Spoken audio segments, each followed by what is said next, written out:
আসসালামু আলাইকুম ওয়া রাহমাতুল্লাহি ওয়া বারাকাতুহু। বিসমিল্লাহির রহমানির রহিম। প্রিয় ফটিকছড়িবাসী, ইনশাআল্লাহ আপনারা সবাই ভালো আছেন। আমি আপনাদের সরওয়ার আলমগীর, আপনাদের বিএনপির একজন নগণ্য কর্মী। আমার দল বাংলাদেশ জাতীয়তাবাদী দল ভারপ্রাপ্ত চেয়ারম্যান তারেক রহমান আমাকে নির্বাচন করার জন্য দলীয় মনোনয়ন দিয়েছেন।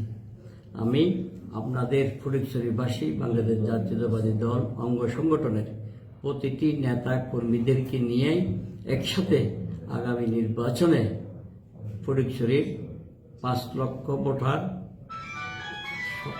সবাইকে ঐক্যবদ্ধ করে আমরা আমাদের দলের ভারপ্রাপ্ত চেয়ারম্যান তারেক রহমান, আমাদের চেয়ারপারসন বেগম খালেদা জিয়াকে এই ফটিকছড়ির সিটটা উপহার দেব আপনাদেরকে নিয়েই। আপনারা আমাকে সহযোগিতা করবেন।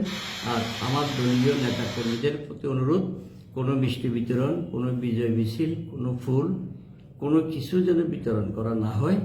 এটা যদি আমরা ফুল, মিষ্টি বিতরণ এগুলাতে যদি আমরা জড়িত হয়ে যাই, এটা আমার জুলাই আগস্ট এবং গত 18 বছর বিএনপি নেতা কর্মীদের উপর যে অত্যাচার, নির্যাতন, হত্যা, গুম করেছেন, তাদের আত্মা কষ্ট পাবে। তাদের রুহের আত্মার মাগফিরাত কামনা করি আমি আপনাদের কাছ থেকে বিদায় নিচ্ছি। সকলকে ধন্যবাদ। জিআই শুভেচ্ছা।